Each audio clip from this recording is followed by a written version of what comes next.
Bonjour à tous, on se retrouve pour un nouvel animé de la saison printemps 2026. Aujourd'hui, on va parler de Replica Date, qui a l'air d'être un animé à la fois très joyeux et très positif, mais également très triste et mélancolique. Si je devais le comparer à un autre animé de l'année précédente, je dirais qu'on a un petit peu un mix entre Kowloon Generic Romance et Watanabe. C'est un petit peu ce que ça me fait ressentir. Donc, grosso modo, qu'est-ce qui se passe dans cet animé avec ce premier épisode? Donc, on rencontre Nao, qui est ce qu'on appelle une réplique. Elle est née du désir profond d'une jeune fille qui s'appelle Sunao, de pouvoir se faire pardonner auprès d'une amie avec qui elle s'était disputée quand elle était enfant. Ce profond sentiment d'avoir de l'aide et d'avoir quelqu'un pour l'aider à surmonter cette épreuve et à trouver les mots, à trouver le courage qu'elle n'avait pas, ont donné naissance à Nao. Et depuis, donc elles avaient à peu près, Sunao avait 7 ans à l'époque, elles en ont 16 aujourd'hui, donc ça fait 9 ans à peu près. Donc depuis ce moment-là, Nao va assez régulièrement prendre la place de Sunao pour affronter des situations qui sont compliquées pour elle. Cet animé m'a vraiment beaucoup touchée sur ce premier épisode, parce que je peux me reconnaître dans Sunao, qui... comment expliquer ça? Au début, c'était juste parce que, bah, elle avait peur d'aller confronter son amie, puisque c'était elle qui était en tort, il fallait qu'elle s'excuse. Donc elle a matérialisé ce double d'elle-même, qui avait, bah, plus de courage, qui avait une certaine distance avec la situation que elle n'avait pas. Et donc elle a commencé à l'utiliser un petit peu pour des situations plus ou moins banales. Au début, c'était juste: «Ah bah tiens, t'es vraiment apparu et tout, viens, on va jouer ensemble, on va faire des petits tours aux parents», ce genre de choses. Et puis les années ont passé. Plus Nao a montré des interactions avec d'autres êtres humains que Sunao n'avait pas soit l'envie, soit le courage d'affronter. Et plus les années ont passé, plus Sunao a commencé à se replier sur elle-même, à tel point qu'on a l'impression que même sortir de chez elle aujourd'hui, voire même quitter son lit, ça commence à devenir quelque chose de très compliqué. Je vais pas commencer à diagnostiquer, le truc le plus évident qui me parle là, ce serait la dépression, mais la dépression a des critères très particuliers. On ne sait pas exactement si Tsunao en est là jusqu'ici. Donc on va suivre du coup un petit jour assez commun dans la vie de Nao, qui du coup se rend à l'école, qui passe du coup les examens à la place de Tsunao, qui fait les devoirs à sa place, qui interagit même avec d'autres personnes, puisque donc... Alors c'est pas très clair si c'est Nao ou Tsunao qui a commencé ça, mais elles font partie d'un club de littérature, où il n'y a que deux membres, elle et Ritsu, si je me trompe pas. À la différence du coup que là où Nao, bah, chaque fois qu'elle est là, elle va au club, Sunao visiblement n'y met jamais les pieds. Alors Nao nous explique que c'est une règle plus ou moins qu'elles ont mis en place elles-mêmes, parce que autant au début elles étaient extrêmement semblables, c'était vraiment une copie l'une de l'autre, et avec les années, bah, vu que la santé mentale de Sunao a commencé à se dégrader, il a commencé à y avoir des différences assez marquantes qui sont apparues. Et du coup, pour éviter de créer plus de problèmes qu'autre chose, elles ont décidé qu'elles ne partageraient que la salle de classe en commun. Et Nao, de son côté, va au club de littérature quand elle est présente.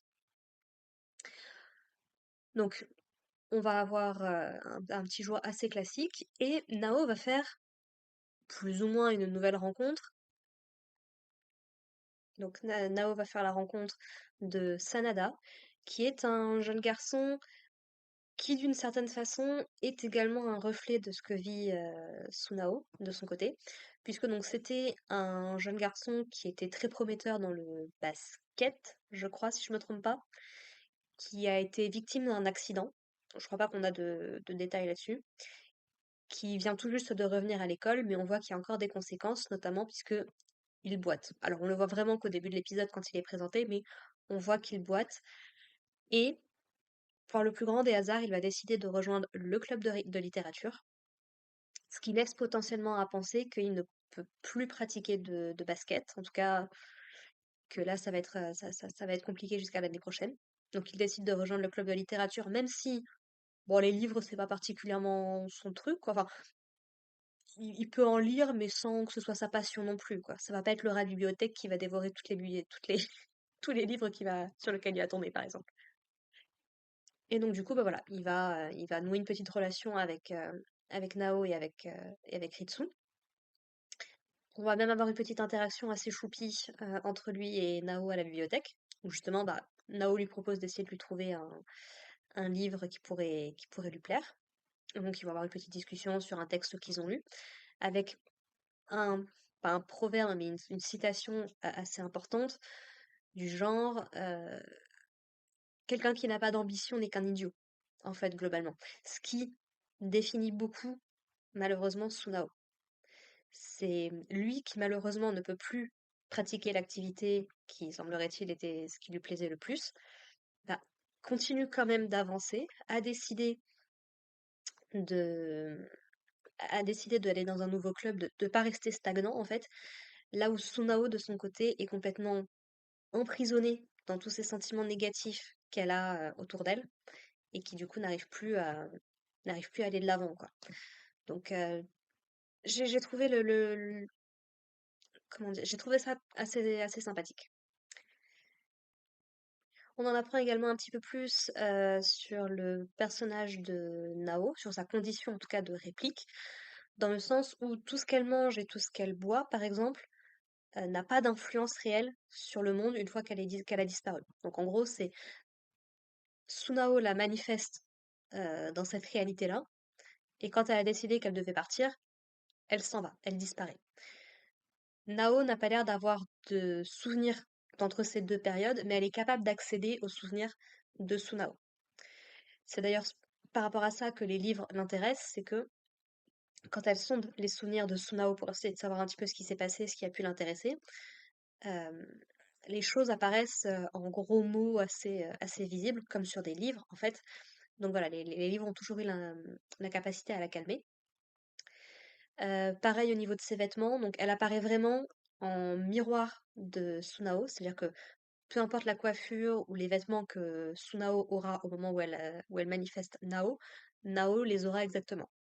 Alors elle peut se changer, elle peut interagir, il n'y a pas de problème, mais les vêtements, si elle s'est changée, par exemple, les vêtements qu'elle a décidé de porter vont disparaître, enfin vont juste retomber sur le sol.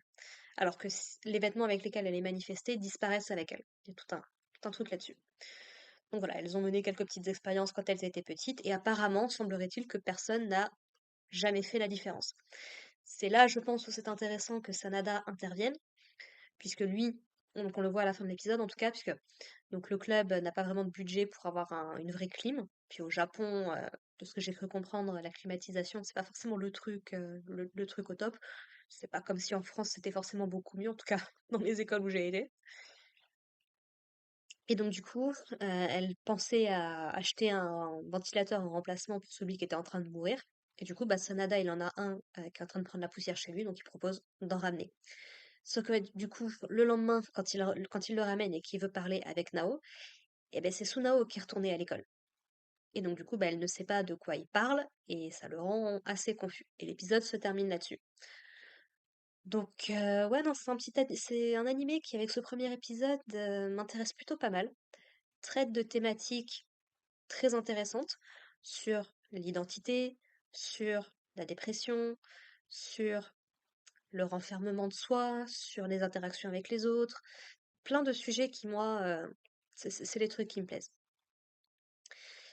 Je me suis également posé la question de savoir est-ce qu'il était possible que Nao prenne la place de Sunao, dans une idée beaucoup plus littérale, pas juste elle la remplace brièvement quand elle est là,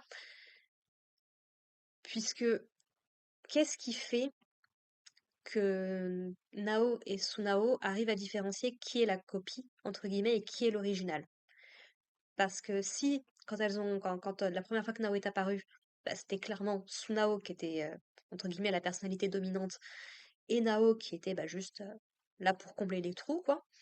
Bah, avec les années, malheureusement, Sunao a perdu, en fait, ce cette flamme intérieure qu'elle avait pu avoir quand elle était plus petite, à tel point que, bah, même au jeu même pour les gens extérieurs, elle s'intéresse à rien. Nao fait même un commentaire là-dessus, c'est que des souvenirs qui n'ont pas intéressé Nao vont être très confus, très flous dans l'esprit de Nao. Donc il y a aussi ce côté de Nao est devenue un petit peu la j'ai pas envie de dire la meilleure version, mais est devenue en fait, Sunao est devenue le reflet d'elle-même. Et donc, qu'est-ce qui fait que l'une ne peut pas prendre, entre guillemets, «la place de l'autre», quoi? C'est des questionnements, en tout cas intéressants, que je me suis posés pendant cet épisode-là. On sent en tout cas clairement que Nao est très très attachée à Sunao, qu'elle a pas de mauvaises intentions à son égard, par exemple, pas de se dire: «Ouais, je vais t'effacer, je vais complètement prendre ta place, je vais te tuer», ce genre de choses. C'est pas le sentiment que j'en ai eu. Et d'autant plus avec, d'autant plus excusez-moi, d'autant plus avec